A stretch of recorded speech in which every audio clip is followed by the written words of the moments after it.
Bueno, hasta ahora hemos visto la política de contraseña de Windows y ahora vamos a ver la política de contraseñas de Linux, ¿no? Y que va incluida pues, dentro de la gestión de usuarios y contraseñas. Bueno, la información de la cuenta de usuario y grupos de contraseña en Linux está guardada pues, en los siguientes ficheros que vemos aquí, ¿no? Por un lado está el fichero etcpassword, en el que se encuentra pues, un listado de todas las cuentas de usuarios que están dados de alta en el sistema, ¿no? Ahí podemos ver pues, cada uno de los usuarios que hemos ido creando y que están dados de alta en el sistema. Por otro lado tenemos el fichero etcshadow, que en este fichero lo que vamos a encontrar pues, son las contraseñas encriptadas de los usuarios, ¿no? Y el periodo de vigencia de los mismos. ¿Por qué se utiliza el etcshadow? Bueno, pues lo utilizamos porque el fichero password es accesible por todos los usuarios y podríamos ver el fichero pues bueno, intentar después, una vez que hemos visto el fichero, por algún ataque de fuerza bruta, intentar descifrar alguna contraseña. Etcshadow, pues los permisos no son para los usuarios, es para root, y entonces pues nadie podría ver las contraseñas que se encuentran ahí encriptadas, ¿no?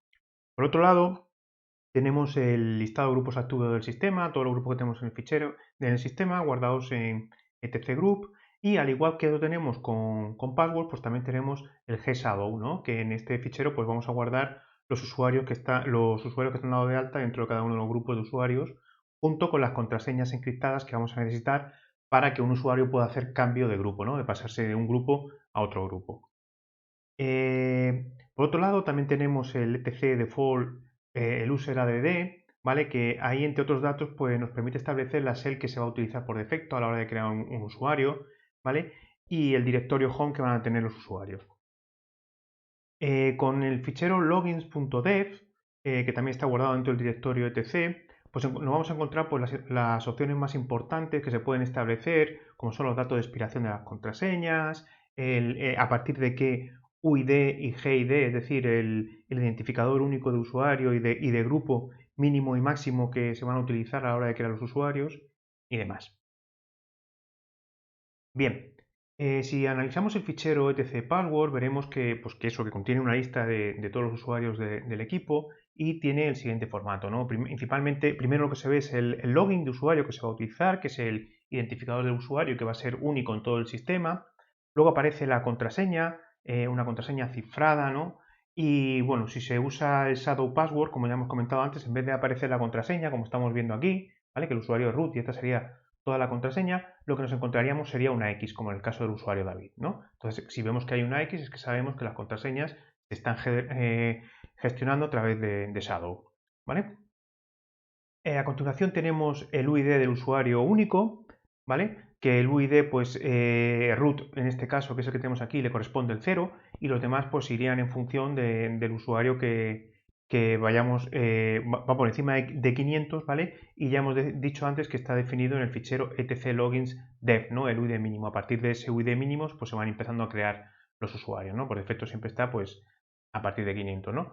Después del UID del usuario nos vamos a encontrar el GID, que es el identificador de grupo, ¿vale? Que a cada grupo también se le identifica con un número determinado, pues normalmente suele ser pues, el mismo número de identificador que el usuario, ¿no? Aquí lo vemos con root y aquí lo vemos con David. Hay que tener en cuenta también que en el caso de que la contraseña esté bloqueada, nos podemos encontrar aquí, la cuenta está bloqueada, perdón, nos encontramos aquí un signo de admiración, ¿vale? Y si hay dos admiraciones es pues que no hay contraseña de usuario, ¿no? Que eso se lo había pasado a decir. Bueno, por otro lado tenemos el campo comentario, ¿vale? Que vendría aquí, ¿veis? Aquí está en blanco, pero aquí sí que está escrito root, que es un campo donde se mete información sobre el usuario, ¿no? Aquí podríamos meter toda la información que quisiéramos acerca del usuario. Es un campo, pues eso, una descripción del usuario. Luego indicamos el directorio personal. En el caso del root, pues el directorio personal es /root. En el caso de David, pues está en /home /David, ¿no? Y pues eso, el directorio personal de trabajo del usuario. Y finalmente, pues la shell por defecto que tiene asignada el usuario, ¿vale? Al ser que se le asigna al usuario, pues sería el último campo que nos encontraríamos, bin/base en estos casos, ¿no?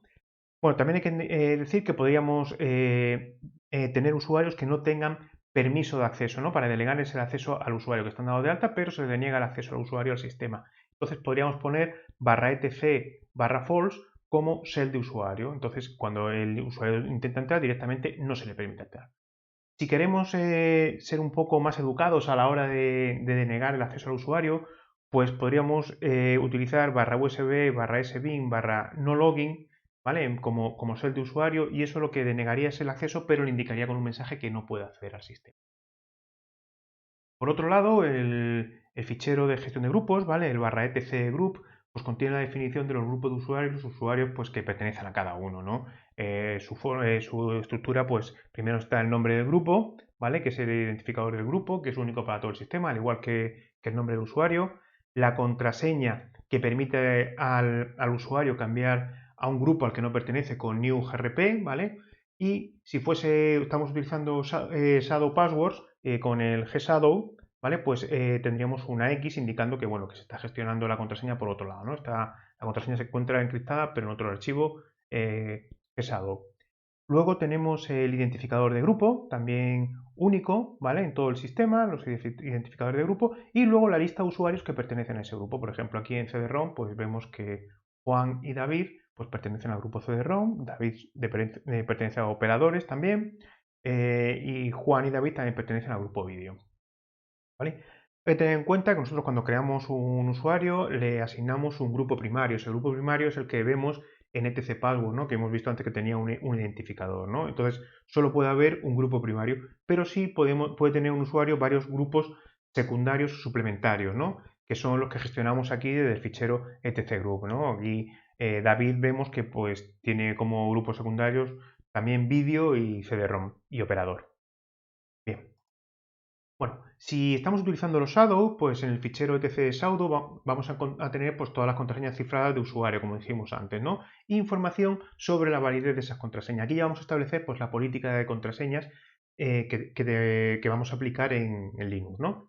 El formato de la estructura del fichero, pues tenemos primero el login, que es el mismo que hay en etc passwords, ¿no? Y luego la contraseña que va cifrada, ¿vale? Entonces, en esta contraseña podemos ver que sus valores iniciales pues nos va a indicar el algoritmo de cifrado que se ha utilizado para cifrar la contraseña, ¿no? Pues en este caso, pues bueno, MD5 es $1, si empezas así, con Blaufish con $2 a dólar, con SHA-256 pues $5, SHA-512 $6, etcétera, etcétera, etcétera, ¿no?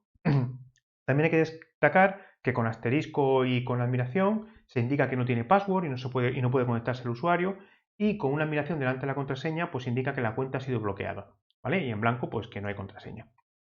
Luego tenemos el campo duración, que es el número de días desde el 1 del 1 de 1970 hasta el último cambio de contraseña, ¿vale? Que nos podemos encontrar aquí. Aquí tenemos pues esos 18.561 días. Y si tuviésemos un 0, pues indicaríamos que el usuario pues, debe cambiar la contraseña en el momento de entrar, ¿no? El siguiente campo es la limitación de cambio, perdón, que es el número de días hasta que se pueda cambiar la contraseña. ¿Vale? Pues si ponemos un 0 en blanco se puede cambiar en cualquier momento, pero sí que nos puede interesar que los usuarios no estén cambiando constantemente la contraseña, como hemos visto que se puede hacer en Windows, ¿no? Pues bueno, poniendo en este caso un 10, pues la contraseña tiene que tener una vigencia de 10 días desde que se ha establecido la contraseña, ¿no?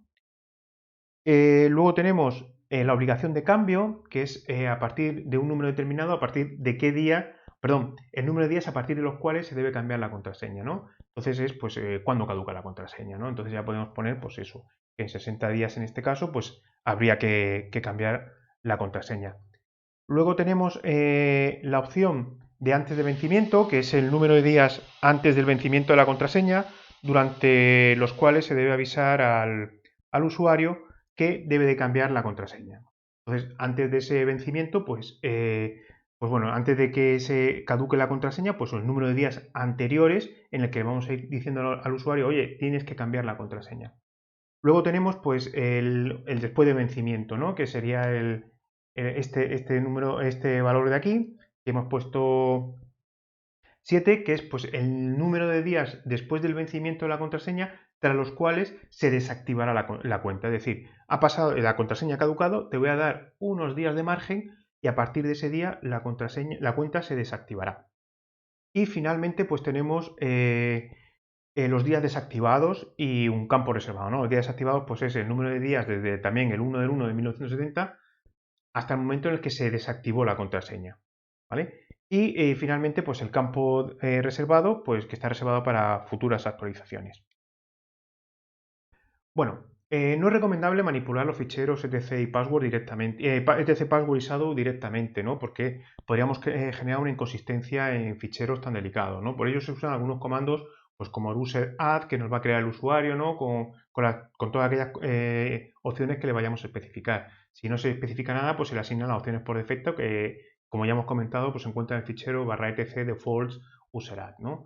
Luego tenemos userdel, que va a borrar un usuario, usermod, que realiza pues, modificaciones sobre los datos de tcpassword, ¿no? Y tiene una opción pues, para cada uno de los campos, ¿no? Excepto el campo de comentario que se modifica por otro lado.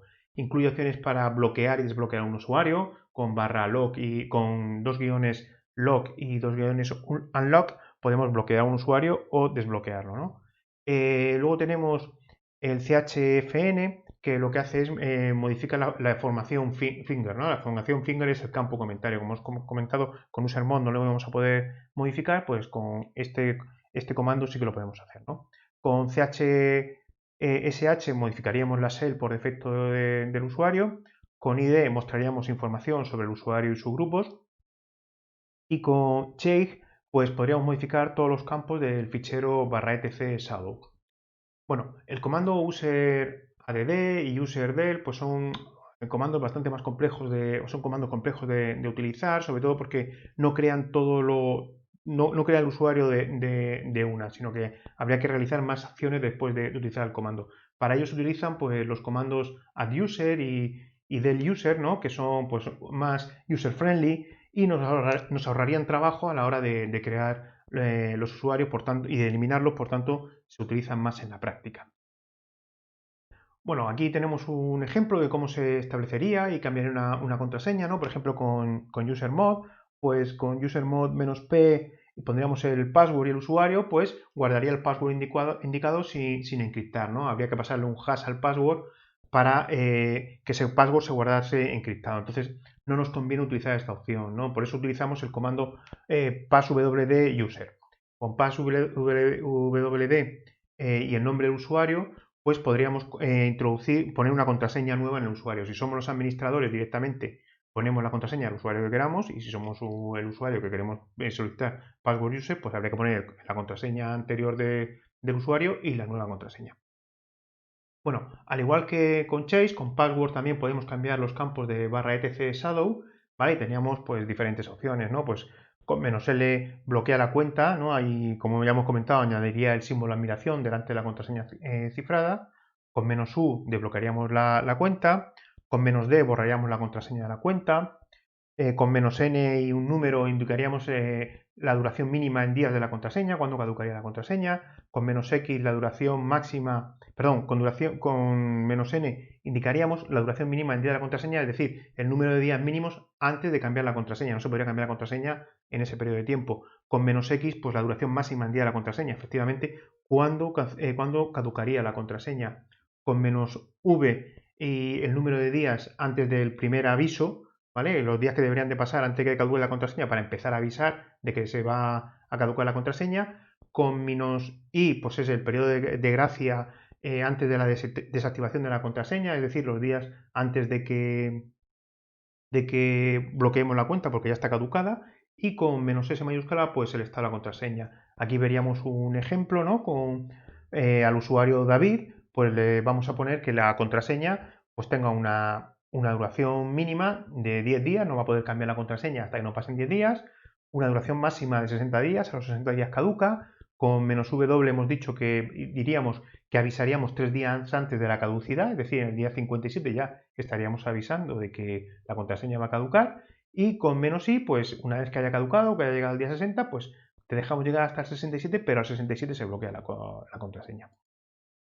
Bueno, ya para finalizar, pues el comando finger nos va a dar información de cualquier usuario. Si nosotros escribimos finger y el nombre del usuario, pues nos va a decir cuál es su login, su nombre y toda la información que tenemos guardada del usuario, ¿no? Y bueno, con esto ya hemos acabado casi lo que sería la gestión de usuarios, ¿no? Entonces, ahora con la gestión de grupos, pues bueno, la gestión de grupos de forma similar al fichero etc shadow, pues tendríamos también el fichero /etc gshadow, ¿no? Y bueno, este almacenaría pues, los passwords de los grupos pues encriptados y con un hash, ¿no? y también trabaja pues con el símbolo asterisco y con la exclamación como habéis visto en Shadow. Bueno, ¿qué comandos tenemos para trabajar con grupos? Pues con group add pues añadiría un nuevo grupo, con group del borraríamos un grupo, con group mod modificaríamos la información que hay en etc group y con gpasswd pues modificaríamos el password del grupo, ¿no? Que es el que sabemos que se guarda en etc barra gshadow. Bueno, si para modificar los grupos de usuarios, pues una vez que tenemos un grupo creado, pues podemos añadírselo como primario o secundario a un usuario usando el comando usermod, ¿no? Como vimos antes. Y pues sería con las siguientes opciones, ¿no? Si ponemos "-g" minúscula y el nombre grupo, pues modificaría el grupo primario. Y con "-g" mayúscula coma y los grupos, pues reemplazaría el grupo o los grupos secundarios por los grupos indicados. Pero con "-a", pues incluiría el grupo secundario a la lista indicada ya a la opción "-g", es decir, añadiría un grupo al usuario a un grupo más. Bueno, con esto hemos terminado toda la parte de política de contraseñas de Linux y bueno, ya estamos listos para el siguiente vídeo.